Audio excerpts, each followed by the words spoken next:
Not long ago, Edward Tufte, the elder statesman of data visualization, the guru and prophet of visual design, at one of his talks he had said, why don't you all stop searching #DataViz? Why don't you stop searching data visualization?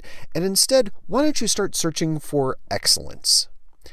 And that idea has so stuck with us since he said that indeed, we've really started to consciously start looking around for things that felt excellent, like they were onto a certain depth, but were also pushing the envelope of some visual representation of an idea. Well, in all of our searching, we've found a contender. Maximilian Noichl has been doing a series of visualizations based out of his studies in philosophy, and they're born out of raw data, they're defined by what the data provides, and then they bloom into something beautiful. Today's program, I would encourage you to go ahead and open a browser, follow along. In the description of this cast, there's going to be a series of links that you can click on, and even you can download some of the maps yourself. Please go ahead and follow along. It's going to make it come to life. On today's program, Maximilian Noichl.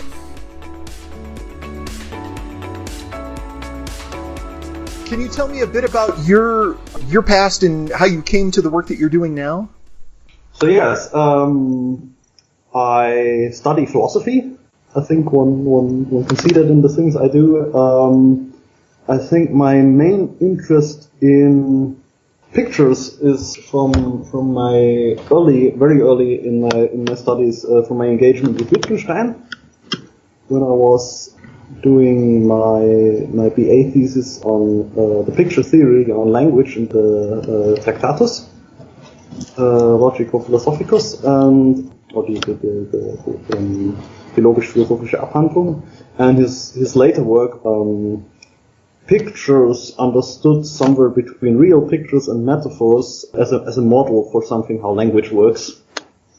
So I think that's the earliest engagement I think I have with pictures, and when I started thinking about how philosophy might be, how should I say, express or crystallize the structures it engages with. Like, maybe you saw the visualization of the Tractatus on my website. There is one. It's one of my early ones. I'm not sure if it's really any good, but I think what's really special about him and also about Spinoza, which I also looked at, is that they have this very, very structured approach to how they do philosophy, which is very easy to put into pictures. And I think this is actually a direction which would be very interesting to pursue. And I think that's basically, I think, the direction which I'm trying to go. I guess the thing that I got out of your work too, is the fact that it seems like in our day and age, one of the biggest themes right now is that whole thing of wrestling with systems and system thinking and trying to get the bigger picture of understanding how these really complex machinations work together, and then trying to almost get the bigger picture of the bigger picture. And it seems like your work, while you definitely drill down and you could see the density of activity on the interior, what it really teases out is this whole thing of the frontier of ideas, and where they overlap, and also where they're isolated. And it doesn't always, I don't know, when I've looked at your work, I many times have come away with a different perspective on things. That I think, well, it all kind of overlaps, or it all kind of interacts at one level. And then when you really step back from it, it's like, oh, no, it doesn't. Like there's a definite cleft in between two fields that you think, well, they're kind of parallel, they're kind of close. And actually it's like, no, they're heading in different directions. Has there been anything that you've created that all of a sudden it's changed your mind or given you a different perspective on a subject? Well, to give a little bit of context, there is in the more recent history of philosophy, there is much made of a divide between what is called continental philosophy, which is usually associated, for example, with Heidegger as one of the main proponents, and the people are reading a lot of Hegel and Nietzsche. And on the other hand, analytical philosophy, which is very much rooted in the philosophy of the Vienna Circle, and then the philosophy of science, which is very philosophy which is very interested in being either useful to the sciences or something maybe even like the sciences. These two kinds of philosophy have historically quite a cleft between themselves, and this has some political components and some historical components, and this has led, I think, to there, for example, some great animosities between proponents of the two kinds of philosophy, for example, between Derrida and Searle, where people have talked quite rudely about each other. And I think one of the things I've done, and which I try to deepen in coming works maybe, is look at large data sets of articles from these two kinds of philosophy, and look how large is actually the divide between the two, and how coherent structures can we find in the literature which actually can be kind of associated with this terminology that is very common.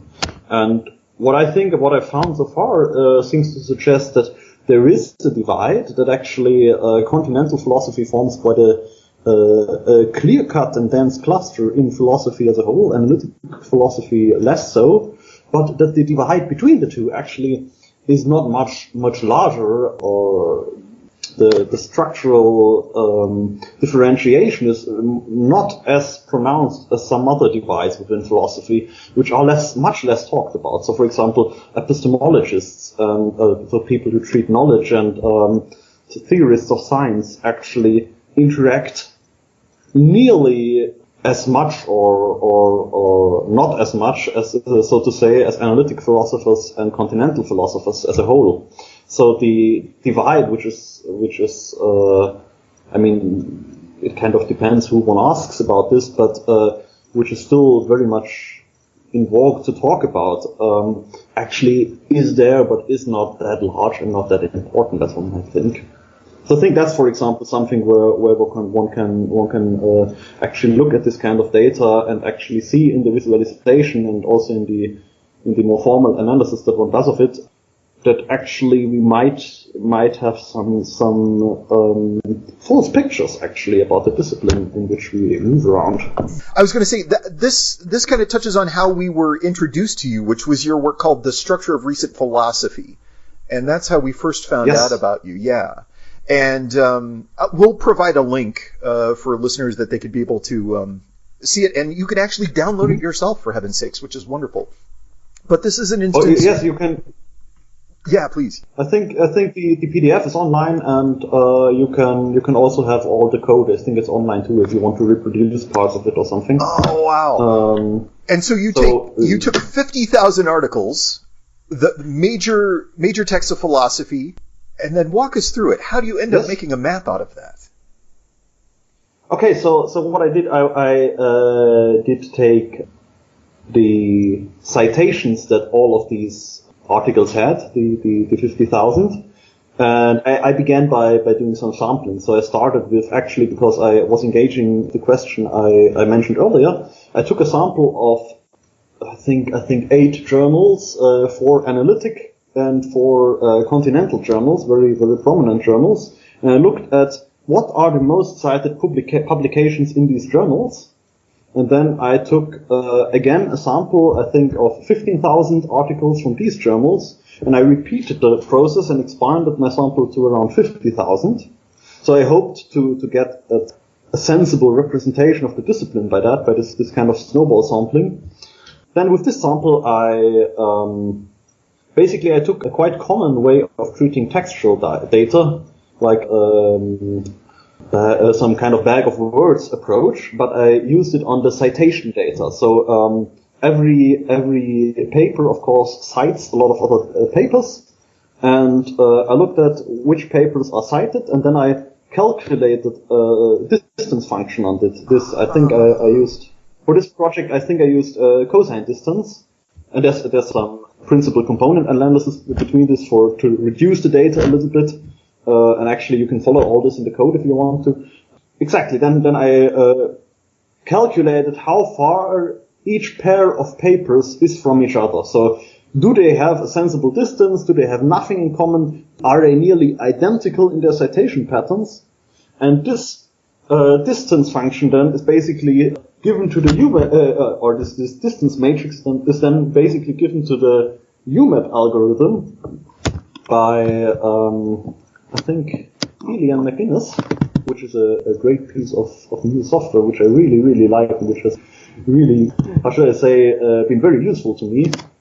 And the end result, in a fashion, is that we start coming up with I've seen other maps of philosophy, and they're kind of arbitrary, kind of nonsensical after a way. It's almost this linear fashion of kind of slapping together ideas.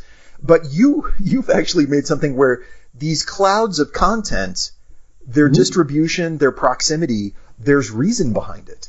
There's cause behind it, which is a whole lot different than the kind of feeble attempts that we've seen at doing this in the past. So what I really, really try to do is to make this very much data-driven. So I really want to take the literature data and let it define by just tuning some parameters how the map looks at the end. Yes, that's very important, I think. It's beautiful, but I have to also add in that there's a sense of aesthetics, and it's not just visual organization. There is a sense of presentation that makes it engaging, and that's something I've kind of seen in all of your works. And the one thing I want to touch about is that whole thing of leaving space. And while I realize there's a data basis for how things are organized, I think there's also some subjective approach to making it legible. And yes. Yeah, and that whole thing of openness that you keep using, it's funny, it reminded me of that the John Coltrane quote where he said that he doesn't play notes, he plays the spaces in between the notes, and that's why you remember him. And it's the emptiness or blank space that's just as concrete, just as structural, just as important, as any firm line that you add in. It's a key element, but it makes it, in your work, it ends up making it where it feels accessible in a fashion that a lot of other things don't, which is wonderful. I think that's something I'm aiming at. Yeah. So, for example, I was thinking about making this last thing, this thing we were talking about right now, interactive. But making it interactive means that you have to make a lot of compromises with how it will look at the end and how it is displayed or something. And I think making it a picture where you can define very much where are the borders, where are the labels, how does it look, how can it be distributed, I think that's something I really tried to make it in a way into a kind of a map that's easy to engage with. Indeed. And I have to say, this is the part where I get excitable, because you have made a number of online maps that are interactive and grabbable. One in particular was the Lots of Psychology, which was similarly, it's well over 3,000 different individual papers that become the cellular data for what gets made. But it's as soon as, and I'll add a link to it, but as soon as you click on it and you get the visualization, there's a certain thing that strikes you where you go, oh my God, it's alive. When I've showed family, they're kind of like, oh, whoa, there's this initial step back after looking at the structures map. When they see the Lots of Psychology, there's a moment where it all starts to spring to life. And there is something where it almost kind of is an anemone of ideas that comes to life. And then when you put your cursor on it and you can touch it and pull at it and find out where connections meet other connections and you can move it, it is a jaw-dropping moment. How did you come up with the idea of making something that's kind of color organized but also has this kind of sticky, you can play with it relationship? So, I think actually I mentioned in the text one of my great heroes in doing this thing is Kieran Healy. He's an American sociologist who has done some similar works, Nets of Philosophers. So this is basically where I think the earliest idea comes from, how to look at that. And well, I think this Lots of Psychology project is fun in a sense. but it is far less organized, and I think far less accessible to people than is this philosophy project that I've done. The psychology project strikes me very much as if I wanted to get a feel for frontiers. It's almost kind of this, if you could visualize the atmosphere around the Earth, and if you could touch different points of that atmosphere at different levels, that's kind of what the psychology project does for me, is it gives you, I don't feel like I get down to a core, but what I feel like I get to is one after another of significant works and how they kind of influence an atmosphere. Yes, and how basically what was very much amazing for me in all since I started doing these data-driven things is how much there is produced in the various scientific disciplines, how gigantic the literature is, basically, how many ideas are there that interact and just move along, and you have no way of getting at them because there's so many of them. Yeah, I agree, and I think too that whole thing of sight is the fastest, most abundant input method that we have as humans, and I think your work in visualization really points towards probably one of the best alternatives for the future of being able to get our hands around that kind of fire hose of information. Is that if we can pull back with visualization and be able to get a sense of its system impact and also its origin, all of a sudden it takes on a whole different hue. It takes on a whole different feel. And I think it gets back to, I think you make something that is manageable to us at some level. Yes, I hope so, yes. Yeah. One other that I wanted to ask about was, and I loved, was the relations in Hellenistic philosophy. Because it's going back to kind of that cradle time philosophically that's so important, but it's a mix of timeline and kind of relationships, which is the basis of it. But it's this progression through the growth of philosophy. It's basically from 600 BC to 160 BC. So it hits the key important players. How did you come up with the idea for it? I didn't. In a way, no. It's actually. So I did the animation part. I did the visualization, but actually it's based on a wonderful and I think very recommendable book by Randall Collins, who wrote a book called The Sociology of Philosophies. And he actually does these relationships as graphs in his book. So I just extracted his data from the graphs in the book, and I added some dates of lives, and I visualized it using the 3GS. But the idea is his, and I think he makes a lot of this idea also how because he does it not only for Greece, but he does it for or he tries at least to do it for the whole world. Wow. So he does it also for India, and he does it also for China, which is something which is very much to be recommended. And also he does it for the whole history of philosophy as far as it is known and can be engaged with.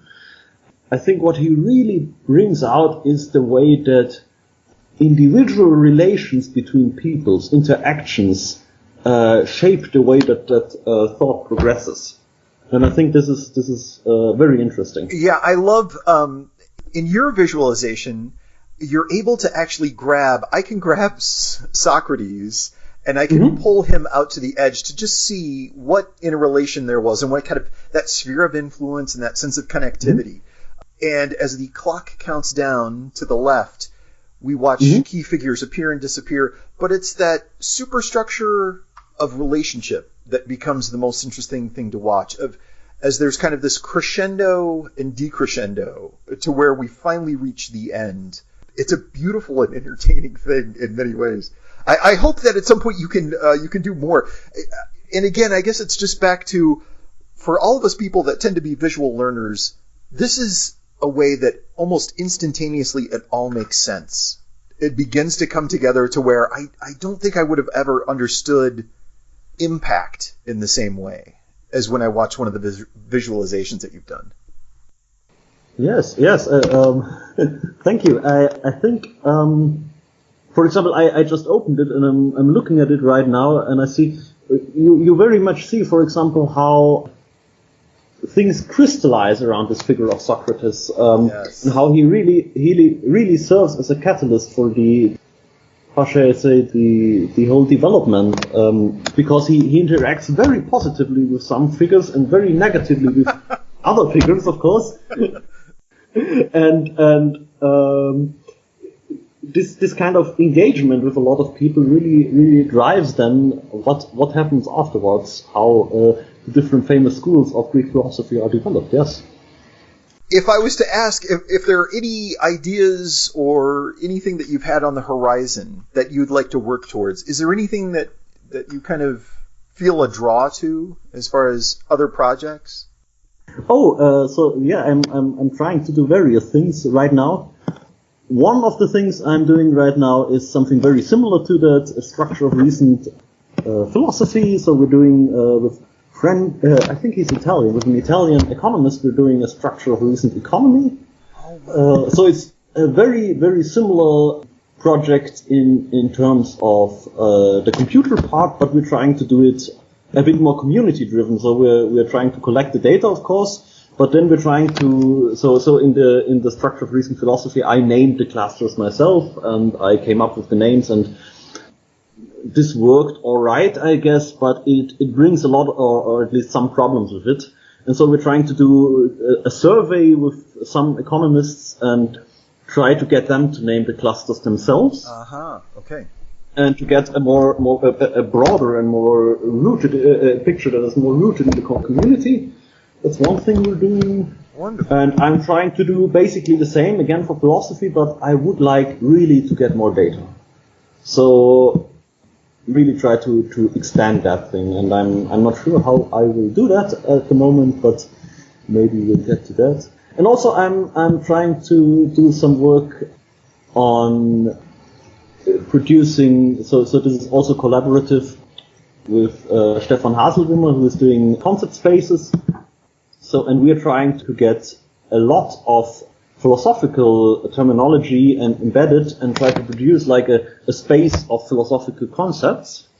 So I'm trying to, which is also meant to be interactive, so that people can get to relations and something like that. Wow. So these are some things I'm working on right now, and where I hope I'm going in the longer time frame would be to work with actually philosophical full texts and trying to extract argument structures from them, from the texts, and get more at, how should I say, to bridge this distance of the macro level of papers and their relations and the micro level of individual sentences within the papers which engage with each other. But I found this is a hard thing to do, and I'm not sure how fast I'm progressing with this. So. Please stay the course. It sounds fascinating, and I applaud that whole idea of being able to tie together that disparate thing of scalar differences. Of we often point out when we're talking with physicists of, dude, you've got to help me out. There's no visual representation that I can kind of imagine a model for. And so you end up with something that's, you could vaguely do some math around or vaguely discuss, but it's hard to make any connection between that and how it affects at a scale up or scales beyond and its impact. And so, yeah, that sounds fantastic. That sounds great. I never asked initially, could you give us just a brief biography? Oh, so I'm from the south of Germany. I'm from Freiburg, actually, and I studied for a while in Constance philosophy, and now I'm studying the history and philosophy of science in Vienna and psychology. Wow, wonderful. But you obviously have really good coding skills as well, or it's something you're not afraid of. Which is great to see. I would say I have really terrible coding skills, and they're out there for the world to see. But yes, so I'm trying to get along. So I do not have any formal training in informatics. I did quite a bit of logic in philosophy, so I think it might be a bit more accessible, maybe some things for me, but. Well, I'm really much dependent on how people share code and how people share tutorials, and of course, which I found very, very helpful in learning some concepts in machine learning. Of course, also visualizations of mathematical things online. So I'm very, very, very grateful how much people put there. Yeah, it's. I have to say that is one of the beautiful things of the age that we live in. There's accessibility, and even this call itself points to there's amazing opportunity to access a world that previous generations, it would have been so far removed, I would have never known anything about it. But now there can be these great occasions of disciplines overlapping, or even finding out that, oh my gosh, we do something similar and have similar interests, which it's beautiful. It is beautiful.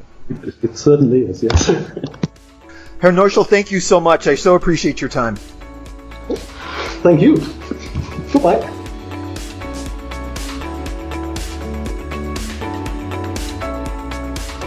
Thanks to Maximilian Noichl, and thanks for listening today. Feel free to contact us if you have questions or comments. You can reach us at newprojectionscast@gmail.com. All the best, and we'll catch you next time.